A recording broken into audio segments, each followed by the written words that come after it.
रोली अपने पिता की लाडली बेटी थी। रोली के पिता रमेश जी एक सरकारी अधिकारी थे। उनके 2 बेटे भी थे। जब रोली थोड़ी बड़ी हुई तो उसके पिता ने थोड़ा थोड़ा करके दहेज का सामान सहेजना शुरू कर दिया था। अक्सर उनकी पत्नी उनका मजाक बनाती थी कि आप अभी से ही दहेज का सामान क्यों इकट्ठा कर रहे हैं, अभी तो रोली कॉलेज में ही गई है। रोली के पिता को किसी की बातों से कोई फर्क नहीं पड़ता था। वो तो बस अपनी बेटी की शादी का सामान धीरे धीरे करके जोड़ते जा रहे थे। उनका मानना था कि इंसान की सांसों का क्या भरोसा, कब है और कब नहीं। वो अपनी बेटी की शादी में कोई कमी नहीं होने देना चाहते थे। उनकी इन आदतों से रोली की मां ने अपने पति को पागलपन ही हद करार देती थी। रोली का स्नातक का फाइनल ईयर था तो रोली के पिता ने उसका रिश्ता देखना शुरू कर दिया था। उनको एक रिश्ता मिल भी गया। लड़के का परिवार मुंबई में रहता था और गौरव डॉक्टरी की पढ़ाई कर रहा था। रोली के पिता बहुत खुश थे और जल्दी ही अपनी बेटी की शादी करना चाहते थे। लेकिन इधर अभी रोली का फाइनल ईयर बाकी था और उधर गौरव की पढ़ाई भी बाकी थी कि एक दिन रमेश जी की तबीयत अचानक बिगड़ गई और उनको ऑफिस से ही हॉस्पिटल में भर्ती कराया गया। जब सारे टेस्ट हुए तो पता चला कि उनको फेफड़ों का कैंसर है। डॉक्टर ने उन्हें इस बीमारी का सारा इलाज समझा दिया। इस हॉस्पिटल के डॉक्टर आकाश जी रमेश जी के बहुत ही अच्छे दोस्त थे। उन्होंने इस बीमारी के बारे में उनको साफ साफ बता दिया कि बीमारी में इलाज और जिंदगी और मौत के खेल में जीत किसकी होगी ये कहा नहीं जा सकता। रोली के पिता ये बात घर में किसी को नहीं बताना चाहते थे और अपना ट्रांसफ़र किसी और शहर में करवा लिया। उनकी बीवी और बच्चे उनके साथ नहीं जा सके क्योंकि बच्चों की पढ़ाई बीच में आ रही थी। रमेश जी यही चाहते थे कि आने वाले कल की काली परछाई अपने परिवार पर ना आने दें। उन्होंने अपनी कमाई का एक हिस्सा अपने परिवार की सुरक्षा के लिए खर्च करना शुरू कर दिया था। उनके पास समय बहुत कम था, इसीलिए अब कुछ कठोर फैसले करने का वक्त आ गया था। उन्होंने रोली की शादी की तारीख जल्दी ही तय कर दी। जब ये बात रोली को पता चला तो उनको पापा पर बहुत गुस्सा आया। वो कहने लगी कि पापा को मेरी शादी की इतनी जल्दी क्यों है, अपने घर से मुझे विदा करने की।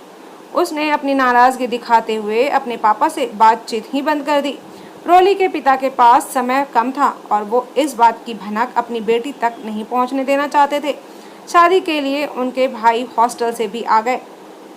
रोली ने अपने पिता से एक बार भी सीधे मुंह बात नहीं की। रोली के पिता उसकी नाराज़गी की वजह समझते थे, लेकिन उन्होंने उसे कुछ भी नहीं कहा। वो मुस्कुराते हुए शादी की तैयारियों में जुटे रहे।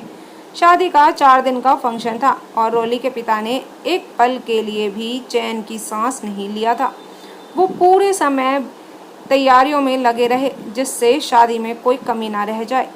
रोली को खूब दान दहेज के साथ ससुराल विदा करा गया और रोली के ससुराल वाले भी बहुत खुश थे कि इतने दान दहेज के साथ साथ उनका खूब मान सम्मान रखा गया था। बेटी अपने ससुराल चली गई तो उन्होंने अपने जायदाद का बंटवारा भी कर दिया था। उन्होंने बेटों को बराबर का हिस्सा दे दिया और ये घर अपनी पत्नी के नाम कर दिया। रोली के पिता जब घर में किसी से भी प्यार से बात नहीं करते थे, हर समय उखड़े उखड़े से रहते थे। अब तो बच्चे भी दबी आवाज़ में कहते थे कि मम्मी, इससे अच्छा तो पापा दूर ही रहते थे। एक ही घर में रहना तो बहुत मुश्किल हो गया है। अब तो पापा हिटलर की तरह हो गए हैं। बच्चों की बात से उनकी माँ भी सहमति जताती थी। रोली शादी के बाद हनीमून पर चली गई। वहाँ से लौटने के बाद पगफेरों के लिए जब आई तो उसके पिता वहीं बैठक में बैठे हुए थे। रोली को आया देखकर रमेश जी बहुत खुश हुए। रोली की नज़र जब पापा पर गई तो वो भी अपनी नाराज़गी भूल कर बहुत ही प्यार से अपने पापा की तरफ बढ़ी। तभी उसके पापा का व्यवहार एकदम से बदल गया। रोली को खुद से दूर जाने का बोलकर खुद अपने कमरे में चले गए। रोली अपने पिता के इस बदले से व्यवहार के कारण बहुत परेशान हो रही थी। घर में किसी ने भी इस बात पर ध्यान नहीं दिया था कि रमेश जी अपने परिवार से एकदम से अलग थलग से क्यों रहने लगे, सबसे चिढ़कर बात क्यों करते थे। थोड़े दिनों के बाद रमेश जी अपनी नौकरी के लिए दूसरे शहर वापस लौट गए। घर में सबने राहत की सांस ली और किसी ने भी उनकी कमी को महसूस ही नहीं किया था।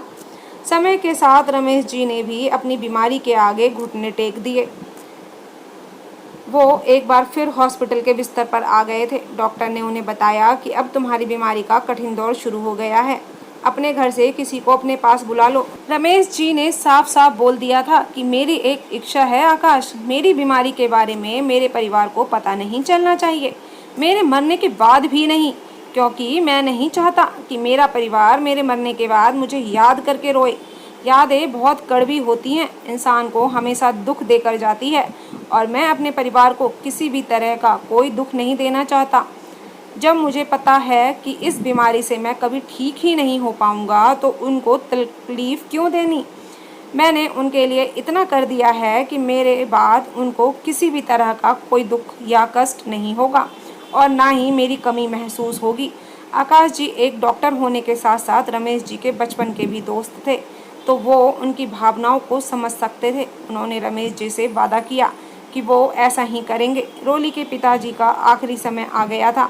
आज उनकी सांसें धीमी हो रही थी। डॉक्टर आकाश ने घर पर सूचना देना ही सही समझा। घर से सभी लोग हॉस्पिटल आ गए। रोली भी अपने पति के साथ हॉस्पिटल आ गई। आज सबने पहली बार अपने पिता को इतना थका हुआ और बीमार देखा था। किसी को ये समझ ही नहीं आ रहा था कि उनको क्या हुआ है। एक आखिरी बार रमेश जी ने अपने पूरे परिवार को ध्यान से देखा और अपनी धीमी पड़ती हुई सांसों को छोड़ दिया।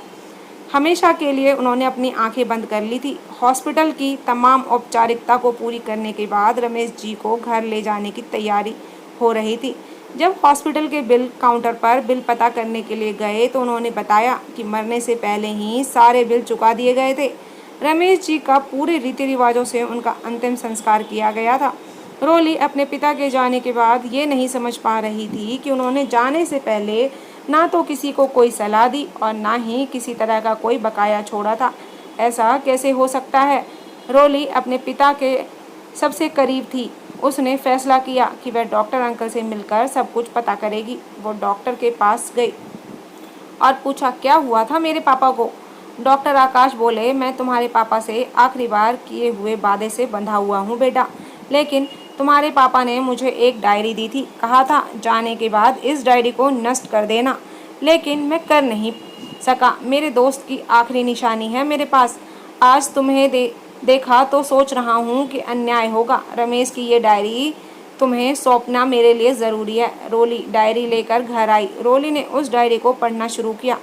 उसको अपनी सभी बातों का जवाब मिलना शुरू हो गया था, जिसे रमेश जी एक राज बनाकर जाना चाहते थे। अपने कठोर रूप के पीछे अपनी बीमारी को छुपाना चाहते थे। डायरी पढ़कर रोली रोने लगी। उसको वो पल याद आने लगा जब उसने अपने पिता से बात करना ही छोड़ दिया था।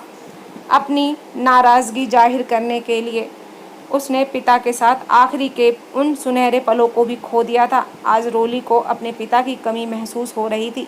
एक पिता अपने बच्चों के लिए क्या कुछ नहीं करते हैं। अपने बच्चों के लिए वो अपना सुख दुख सब भूल जाते हैं। उनके त्याग को कोई नहीं समझ सकता। पिता के जाने के बाद ही एक असली पिता की भूमिका का पता चलता है। पिता की कठोरता में प्रेम की एक अलग ही परिभाषा होती है। रोली इससे ज़्यादा पढ़ नहीं सकी। उसके पिता की आखिरी इच्छा थी कि उनकी बीमारी का सच उनके परिवार तक ना पहुंचे, जिसे रोली को पूरा करना था। इसीलिए उसने उस डायरी को हमेशा के लिए नष्ट कर दिया। ये एक पिता को बेटी की अंतिम आहुति थी। तो दोस्तों, आज की कहानी कैसी लगी ज़रूर बताइएगा। चैनल पे न्यू है तो सब्सक्राइब ज़रूर करिएगा। पुराने हैं तो कहानी पूरी सुनने के लिए धन्यवाद।